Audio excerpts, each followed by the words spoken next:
Today I'm here at the classic iconic view above the northern Jordan Valley. Hello and welcome to my channel. I call this channel the Kibbutz from the Inside.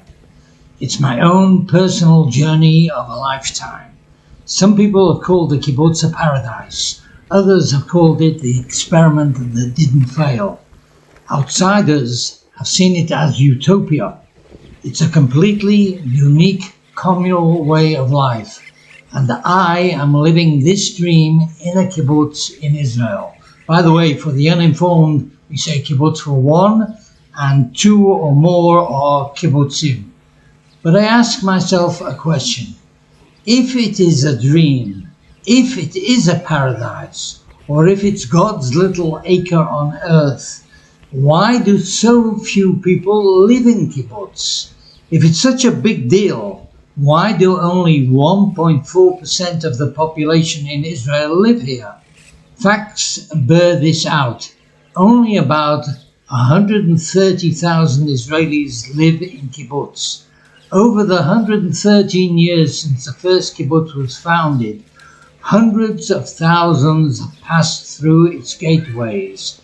I would even guess that more than 1 million people have lived in kibbutz at one time or another.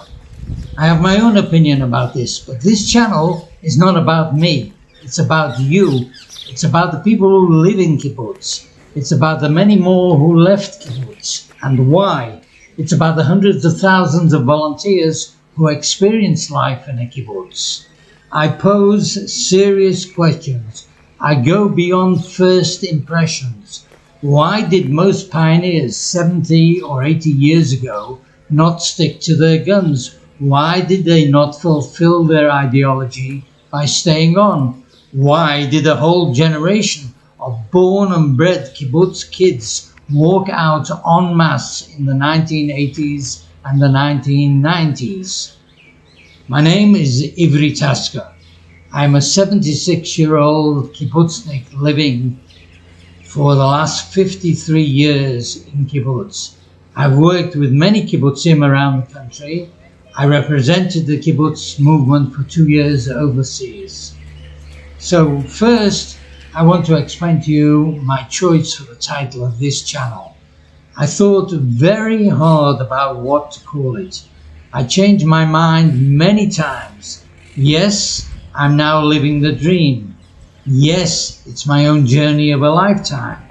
Yes, it is the experiment that didn't fail, and outsiders may see it as utopia. But in between those lofty ideals, there was a harsh reality.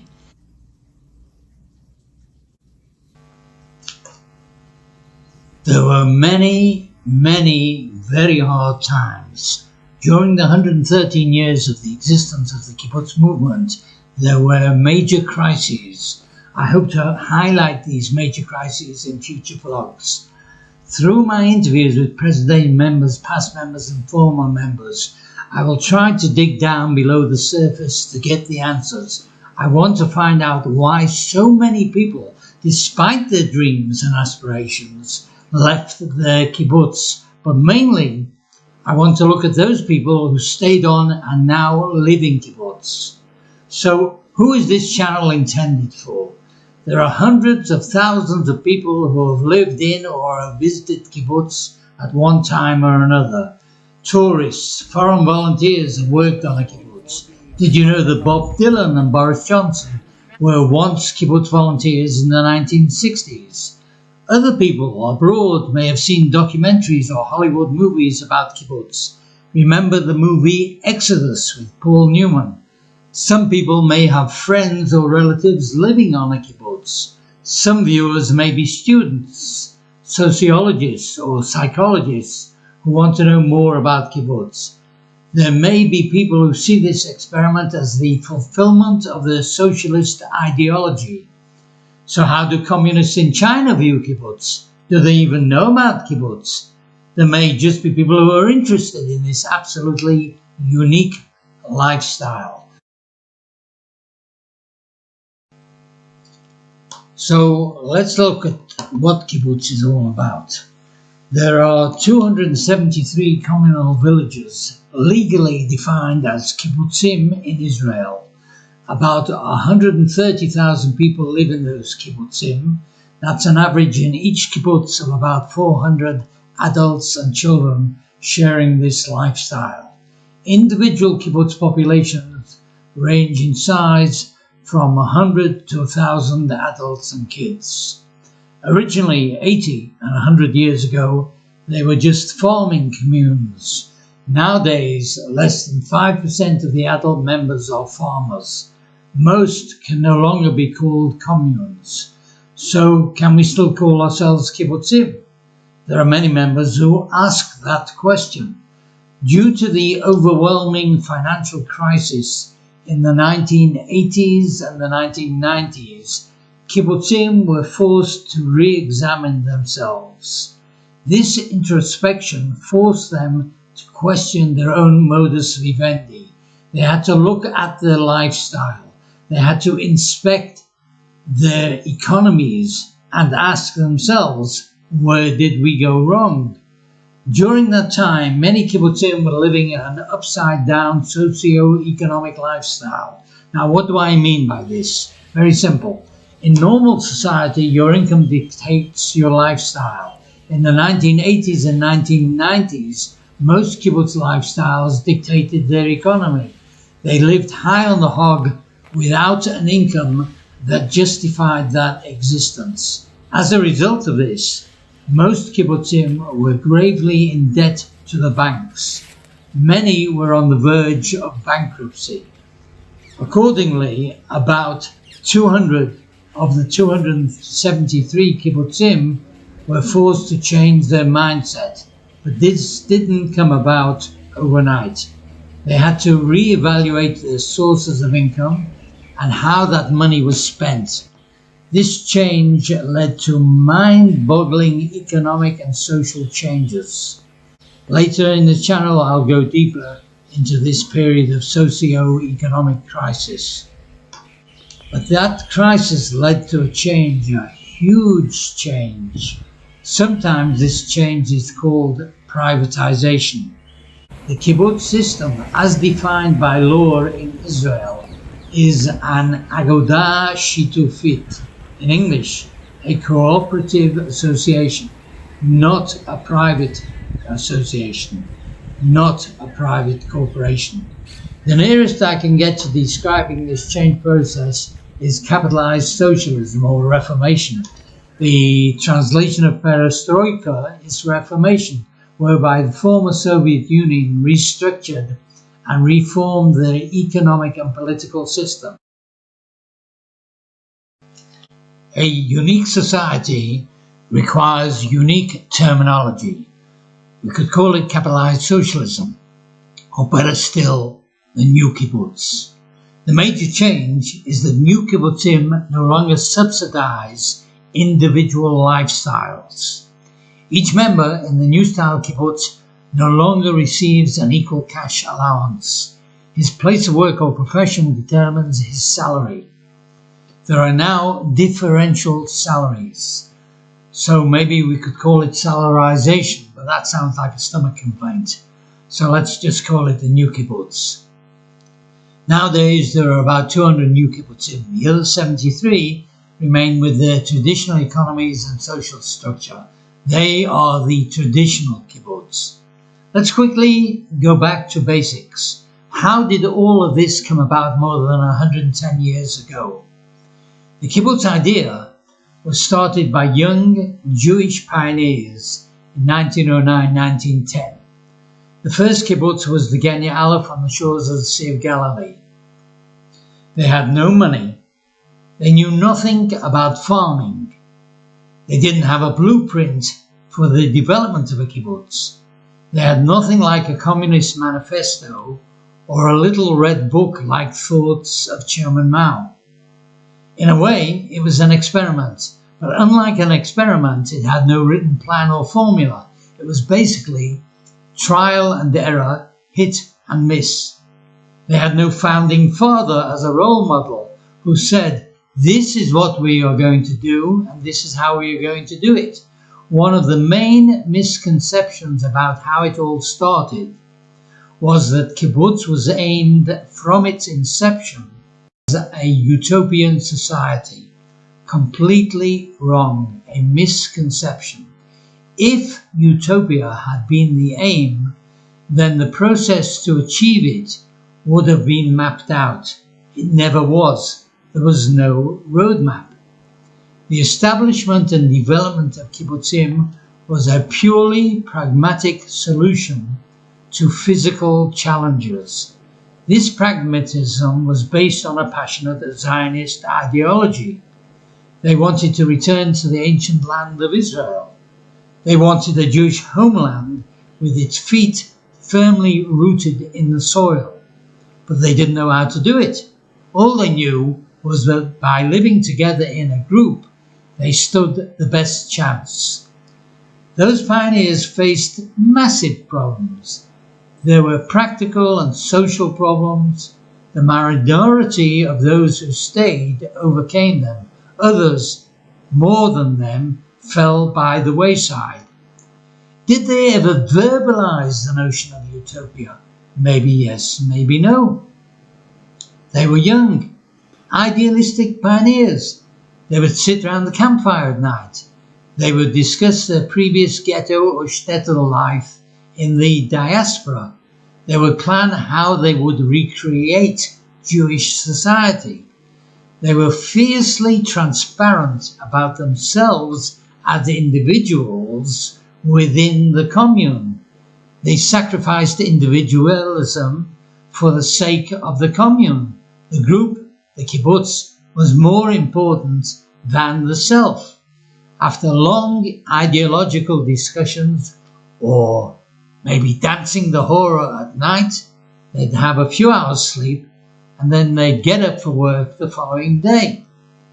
Those pioneers didn't have the tools to do the job. They had an ideology. They were motivated. They were driven. They had passion. They had a very strong work ethic. They were fanatical in their zeal to conquer the barren and infertile land. They realized from the outset that to succeed, they had to work together as a group. They had to pool their efforts. They had to act as a team to overcome the swamps, the mosquitoes, or conquer the desert. They were all team players, not individuals. They related to themselves as a group, in Hebrew, kibbutzah. A few years later, the word kibbutz from the same root in Hebrew became more widely used. So let's get rid of the idea of utopia today. It never was. They had aimed too high. Pioneering beginnings were hard and tough. But what it has grown into today may wrongly be seen from the outside as an attempt at utopia. But from the inside, we see this wonderful lifestyle as the best form of human communal living. It is a democratic and fair society, a community based on compassion, a community where everyone has an equal chance to succeed in their efforts. It is an egalitarian society, a band of brothers, or let's say a band of siblings. We don't consider ourselves as anything special. We are not an elite. Yes, we have a special lifestyle and economy, but we are not isolated from the rest of Israel. We are not self-sufficient. We don't grow and eat our own food. Our economies are linked to Israel's economy. And we don't live like the ancient Essene monks did near the Dead Sea 2,000 years ago. We are not hermits. We do not live in a vacuum. Very much the opposite. Kibbutz is a place where there is safety. There is no crime in kibbutz. Nobody ever goes hungry. Nobody suffers from social isolation. Every member has a roof over his head, even though he or she does not own the house he or she lives in. The group, as a cooperative, owns the individual houses. However, a minority of new kibbutzim are trying to change this and go one step further. They want to form some type of privatization with home ownership. It's an ongoing process and it's a complex process. Whether it is a new style kibbutz or a traditional kibbutz, each member has the guarantee of living in that house for as long as he or she lives. There is no covert or overt threat of eviction. There is no disenfranchisement due to old age, bad health, bad luck, or financial disaster. Each member has the right to live in his or her house without paying rent or a mortgage to the kibbutz. So again, maybe you think it sounds like utopia. How can that be? No individual ownership of the house by property registration, no rent, no mortgage. So how does each member pay for the roof over his head? Not only that, how does he pay for the social and community services? Very simple.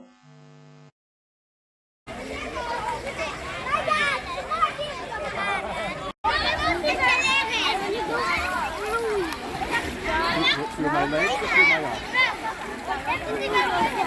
Through my body. Can't go through my body.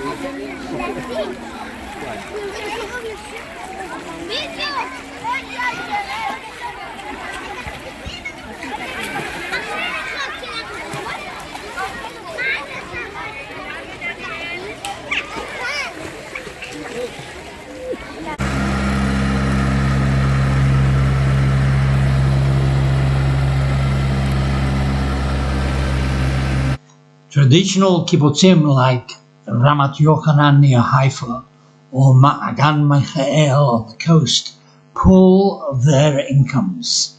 The communal bank account pays for housing, food, electricity, education, health and welfare and a lot more.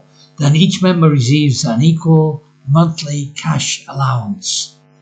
In the new kibbutz it's different. Many subsidies have been eliminated. New members must pay to join the community. Yes, they pay a one-time fee to join the community. Once upon a time, anyone could apply to become a member. Then they were vetted. Maybe they became a member after a year or so as a candidate member. That's the way it still is in traditional kibbutzim. But nowadays, it's very different in the new style kibbutz. It's all changed. Oh yes, forget what was once. In Kibbutz Givat Chaim Meuchad, new members pay 500,000 shekels to join. That's about 160,000 USD or 120,000 British pounds. Even after that, they don't own their own house. That doesn't mean that if you have cash, you can just pay and join. No way. This isn't a country club. It's a way of life. It's a community. There is standing room only in the queue to join most kibbutzim, and priority is given to returning sons and daughters of the kibbutz. Even those sons and daughters must get a majority vote by the kibbutz assembly to be accepted as members. In addition to the down payment or entry fee in new kibbutzim, there are other ways that one must pay for living in this society. There are no free meals, even though members in a traditional kibbutz may say they can eat for free in the communal dining room. The other ways of payment involve conforming to regulations made within the kibbutz. That is achieved by peer group pressure and some other ways of enforcement. Having paid your entry fee in a new kibbutz, that doesn't mean you can do whatever you want. Community decisions require social conformity. They mean paying your internal community taxation on time for public services and the infrastructure. They may mean being considerate neighbours by parking your car in public car parks and not next to your house. They may mean not letting your dog wander around unleashed. But one thing is clear in the new style kibbutz. each member from the outset must be economically viable. It is not a place for freeloaders, as happened in many kibbutzim before the changes were made over the last 25 years.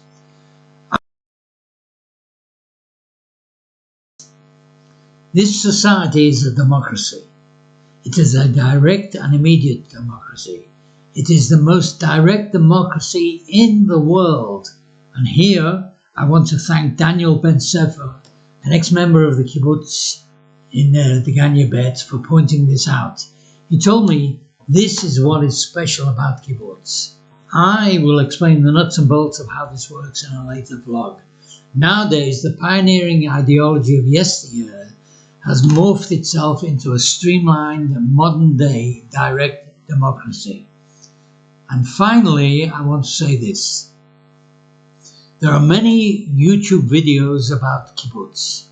I think almost every kibbutz has one. They name themselves, they describe their community. They are one-off information videos. I highly recommend them. They are well-presented overviews of their kibbutzim. They show their industries, their agriculture, and social environment. The other type of kibbutz video is a travelogue. They are uploaded by tourists and tour guides, also as one-time shots. They show our lifestyle to those who may not know what a kibbutz is. They too are valuable. The difference between those videos and myself is that, as far as I know, this is the only ongoing kibbutz YouTube channel in English. It is unique. This is not about one kibbutz. It is about all kibbutzim. It is a vlog, not a one-time shot. It is not a promo video showing the best qualities and achievements of one kibbutz. It is about life on the inside, the real life of what goes on behind the scenes across the board in many kibbutzim. I have already talked with members and ex-members of kibbutzim like Kfar Masarik, Ein Choresh, Dafna, Deganya Bet, Givat Chaim Urchad, Stei Nehemiah, and many other kibbutzim. I am available to reach out and visit any kibbutz. I intend to visit every kibbutz in Israel. Yes, all 273 of them. Yes, no small measure. Yes, I am a man on a mission. And I hope I live that long. We'll see. My dialogue is with many different people whom I talk to. Those people include friends, immigrants, and native-born Israelis of all ages. I want to talk to kibbutz members all over Israel. If you are a member of a kibbutz who speaks English, let me know.